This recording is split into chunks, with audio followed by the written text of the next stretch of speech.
Assalamu alaikum, which is hello in Arabic, which is also the beautiful culture where the sacred art of belly dance originated. Belly dance is a very, very old and ancient dance, and it stems back for all the way to the Egyptian times in the Middle East.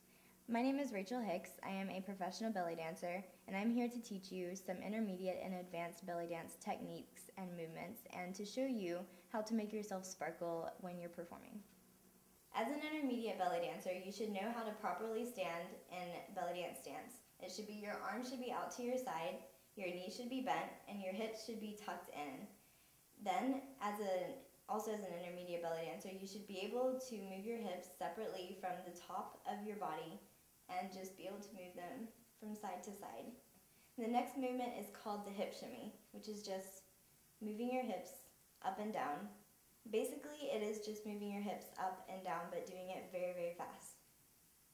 And the last one is a figure eight, where it is basically you just move your hips side to side and up and down. Another thing that you should know as an intermediate dancer is how to move your upper body separate from your lower body. One of the main movements is called a shoulder shimmy, and it's basically just moving your shoulders back and forth separately. And after you're able to do this, you should be able to do it faster. The next thing you should know for upper body movements as an intermediate dancer is how to do the snake arms. So basically you start with one hand and move it up, and then as you're coming down, you start with the other. And the main thing is just to make sure that they are keeping up with the same speed, because if you get them off track with each other, it looks very sloppy. And last, you should know as an intermediate dancer is how to move your rib cage. And basically, if you want to do your rib cage rotations, you just start by pushing your rib cage out and bringing it back in. This strengthens the muscle right here, right below your sternum.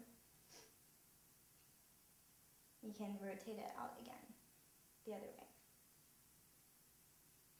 The first intermediate belly dance move that I'm going to show you is how to do a body undulation.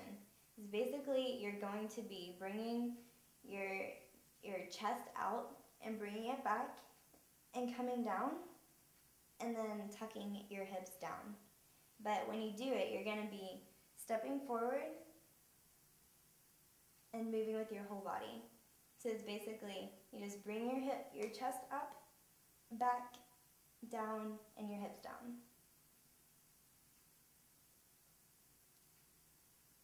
Now that you know how to do the isolations, you can do traveling. As you know, as a beginner dancer, you know how to do the figure eights, which is you bring one hip up and down and do the same to the other. And when you travel, you basically just step out when you bring your other hip up and step back down. And you can come back around. The third movement as an intermediate dancer is how to do a hip pop. And this is very, very useful for when you start layering moves, but as itself is pretty basic. So you just basically it's basically moving your hips side to side, but you're just popping them out. So it's like a staccato movement. When you get into more advanced movements, you will realize that mostly it is basic movements that are layered and used in traveling. But I will show you two today that are just solely advanced.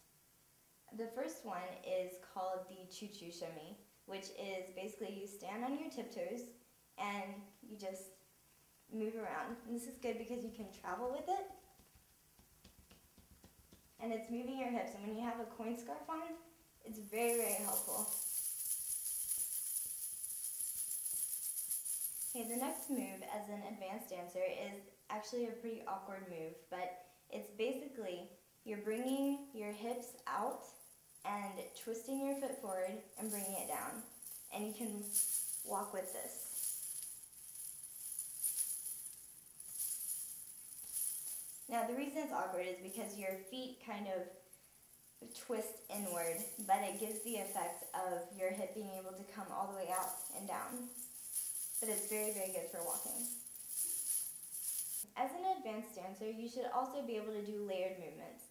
The first thing I'm going to teach you is a turning undulation. It's basically the undulation that I taught you as an intermediate, and you just turn with it. You should keep your hands up, and you're going to be sticking your foot out so that you can twist around as you're undulating. And it looks like this.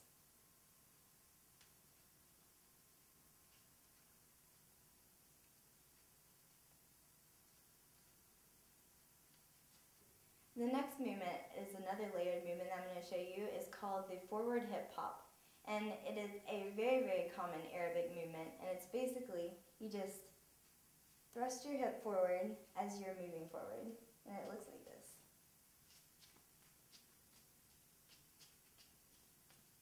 And the last one is another layered movement, and it is the choo-choo shimmy mixed with the snake arms.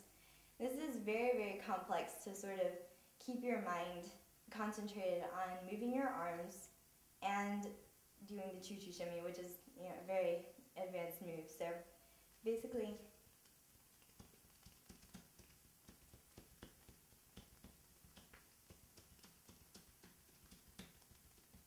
there's more to belly dancing than just the movement.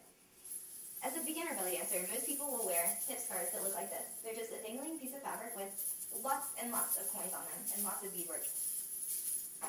And then when you get into the more intermediate kind of performing, you'll wear skirts that look typically like this with long slits. And they're just very flowy so that you can move around easily and be able to perform for people. And most of the time they will be worn under the coin scarf.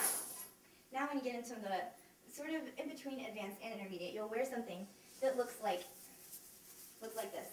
It'll have a hip scarf that looks like this with a lot of beadwork, and it's typically worn by Turkish dancers because they do a lot more hip shimmies than most other regions of the Middle East. And that will be accompanied by a bra that looks sort of like this. It is the belly dance top, and it's usually very, very extensive with the beadwork. As you can see, the beads dingle down everywhere so that when you maybe do, a back bend or something, the beads just dingle around your stomach.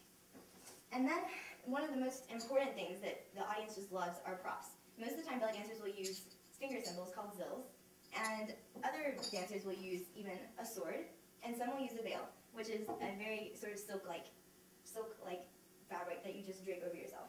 Now what I'm wearing is actually a very Egyptian sort of professional dance outfit. Most of the very professional dancers will wear something like this. It's basically, it doesn't have that much beadwork on it except for the small beads that detail around the hips, but it's used to sort of accentuate your movements without having a lot of sort of drapery. As you saw with the burgundy outfit that I was wearing, I did a lot of sort of shimmy movements that were layers and traveling. You could see me doing a shimmy and then switch to a figure eight, and then sometimes shimmying while I was walking backward. And many times when I do that, I have to stand on my tippy toes to do it, but it helps with traveling and it helps to accentuate your layers much more. With the white outfit, you saw the sword is primarily the main centerpiece of the dance, and it's mostly just sort of a tribute dance to the sword, and it's much more sacred than just a regular zil dance. And basically, what you saw with the sword dance is I did a lot of layered movements and a lot of just accentuating my hip movements and my hip drops with the sword. Many people know that the background of belly dance originated in the Middle East, but what they don't know is that it's actually very much more extensive than that. Through every region of the Middle East, the dance differs. The dance that you saw me do was very much more Egyptian, Arabic dancing. Also, it's very close to Lebanese dancing, but when you get into other areas such as Afghanistan and Iran, the dance changes almost very drastically. It still keeps the same movements, the same isolations, but the dance historically is very, very diverse. Most belly dance is referred to as an Arabic dance. Most belly dancers don't dance to anything but Arabic music, and it is very, very infiltrated throughout the American society, as you'll see with tribal dancing and infusions of belly dance. It is very, very much drum oriented, very isolationist, and it's also stemmed from much of the contemporary yoga that you see today as just healing your body, isolating your body, and keeping your mind and your body, as one.